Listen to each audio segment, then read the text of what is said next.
Alright, I'm gonna do a quick chapter review for excuse me, Black Clover chapter 324 titled Kids Playground. So on the first page, we start off from the event between Zora, Nero, and Lucifero. So we see that with Zora, rune magic, what it actually do is I guess it just takes all the magic and it goes directly to one point of his body to where he can use it. Basically, the same type of trap magic he kind of been using, but this one I guess is more physical, to where he can actually physically use it and then make contact with it on someone. And that basically confirms if Zora says all the magic I just took goes to my right fist. And then Zora yelling at Lucifero saying, Devil King, I'm gonna pay you back double. So then they both do a intense clash of a punch. But unfortunately for Zora, uh, his I guess recoil or uh, or the impact of the fist, it does more damage to Zora than it does to Lucifero. And we can see how the impact kind of goes through his whole arm. I don't know if it shattered his arm or if it just really what's the word I'm looking for? Like when you hit your funny bone and it's like it's hard to feel your arm. I guess it's kind of like that, but a bit more intense. And then with Lucifero, it really didn't do nothing for him.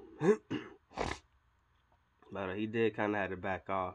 And then Lucifero looked at Zora Grimoire and said, "The Grimoire blasted thing."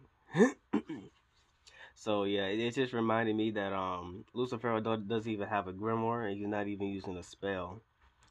So that's just crazy because like if he had a Grimoire like Zagrid, then he would really be popping off. And especially if he used a spell too, which he hasn't done yet at all. So yeah, after Zora got his 2 cents in, Yami and Not pops up. And Yami pops up with a black moon, which seems to be in a combo spell with Not Shadow. As we see arms coming out of it. It almost look like a black sun with the arms poking out, which I think is a pretty cool design for Black Moon, because it kind of in the shape of like a black sun. And so Yami was talking to Not saying, so the Black Bulls, you seen them yourself, obviously. They're fun to watch, yeah. And then Not was thinking in his head, saying that they took everything I imagined they could do and surpassed all of it. And he said that he was literally talking about every Black Clover member, from Zora to Luck, Noel, and the rest, Scotch, Gray, Gordon, Henry, Vanessa, all of them. And then Not saying, I hate to admit it, but you're right. And then Zora telling both Yami and Not, saying, get out there and look good for us, boss man. And Sakura saying good luck. So yeah, so I guess that was pretty much it of Zoro's shine, or what he was going to do this arc. But I think that was pretty nice. At least he had something, to do. And so Yami responding to Zora's comment saying, my brigade done this much, I better step up too, eh? And Yami saying to himself, I don't get why, but I'm flooded with power. And so that confirms that something did happen to Yami during the Gate of Cliff Off. He did get some sort of magic boost. And I wonder if he can do like more intense spells now. I guess we just have to wait and see next chapter. And Not saying to himself about his devils that he was using previously, saying that attack took out Slatos. Gimadello, can you fight? And then both Not and Not and Yami saying, on Yami's first saying, got that, Vice Captain? Not responding with, sounds good, Captain. And then they both go Model Zone full power with the combination spell of Shadow Magic and Dark Magic. And it's called Kids Playground. And it looks insane. It's like It's like a black sun, and then underneath it spawns like a night city. It kind of gives me Halloween vibes because of how it looks. Like if it was like some sort of twisted and warped like a Halloween theme type spell. And so after they activated, both Noct and Yami went into the shadows. And I guess I caught Lucifer off guard because he see that there's shadows of Noct and Yami at the same time, and he's just knocking them down. But of course, he wouldn't know what is the real one. I guess because he's getting bombarded and surrounded by the shadows. And so Noct and Yami explain about the synergy of shadow and dark magic, saying dark spreads shadows and shadows create darkness.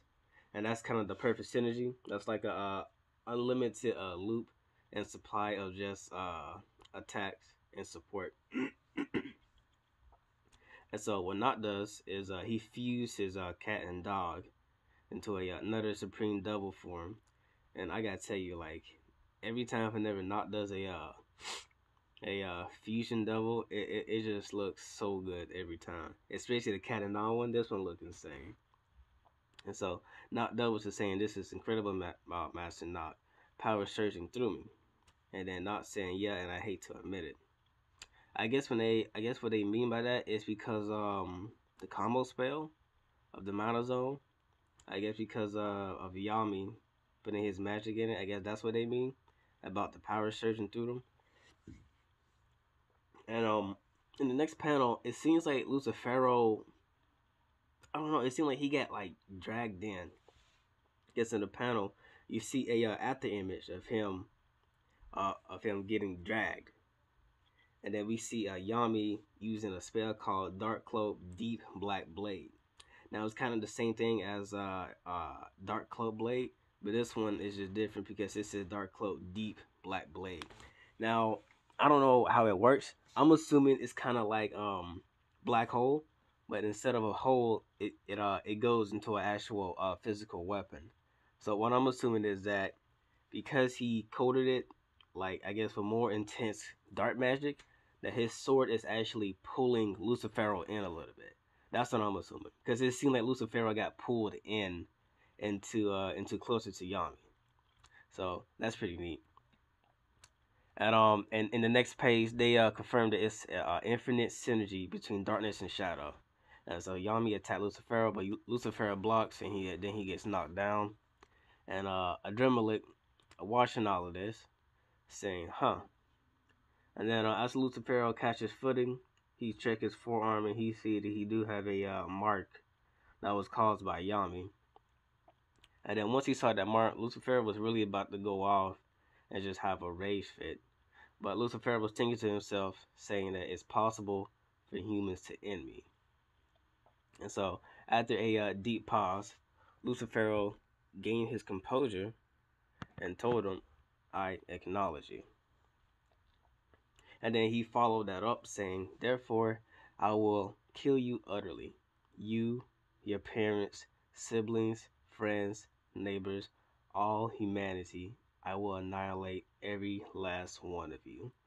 And I think that's a pretty cool quote because it really goes to show that me personally, I feel like it was a little bit of development on Lucifero's side because when Lucifer first came out, he's the king of devils. He wouldn't think anyone would be really a threat to him until Asa came around and Asa wounded him, took off his a piece of his horn.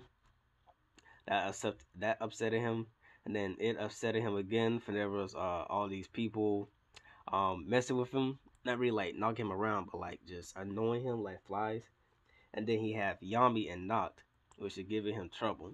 And so he finally realized that these humans are not just peons; they're actually beings that could probably in him right now after just coming to the human world.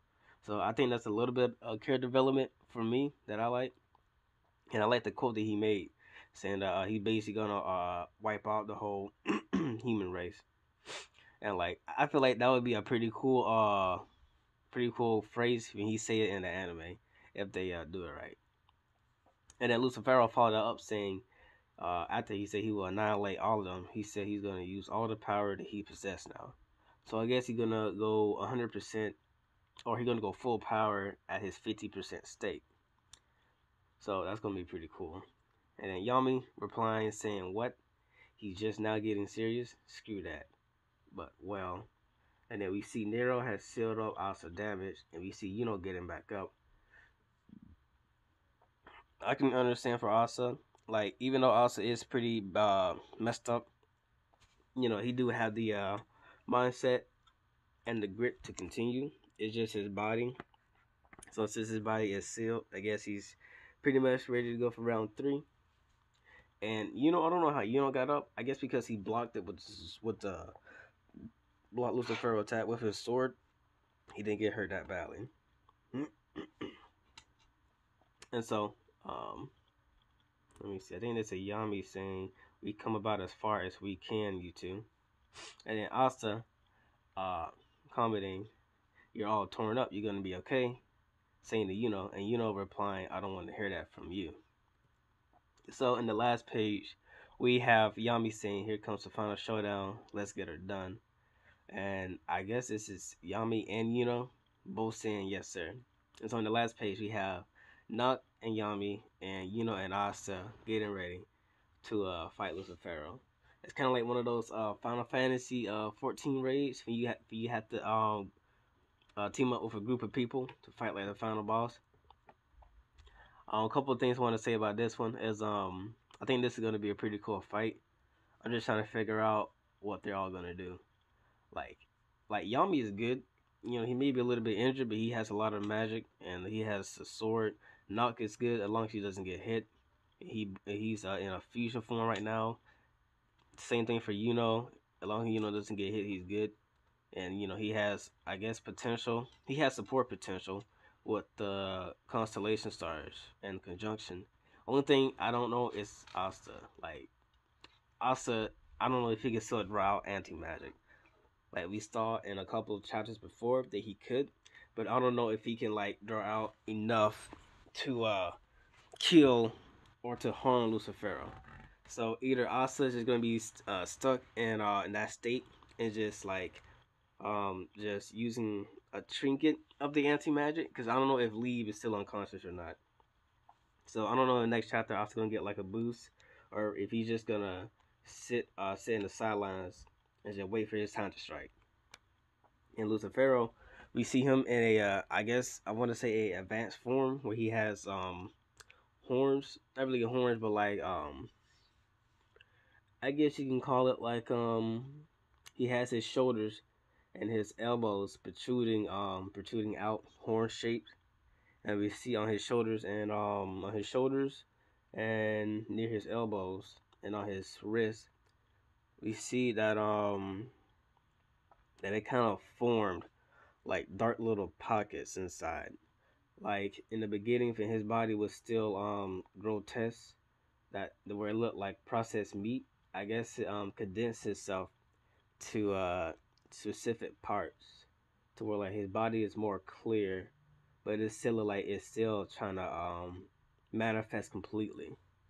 So I don't think there's a Lucifero final form, but I do think that Lucifero might show a spell, hopefully, and he probably won't get if he probably won't try not to actually get hurt. Like he might actually take it more serious to where he's actually gonna dodge their attacks instead of just taking it head on. And he also grew a third eye, and his horns also got larger. So yeah, that was a pretty okay chapter. I give it a 8, 9 out of 10. I just can't wait for the next chapter. I hope it just goes ballistic with nothing but just beautiful panels of them fighting. Yep, that's it. All right, I'm gonna do a quick chapter review for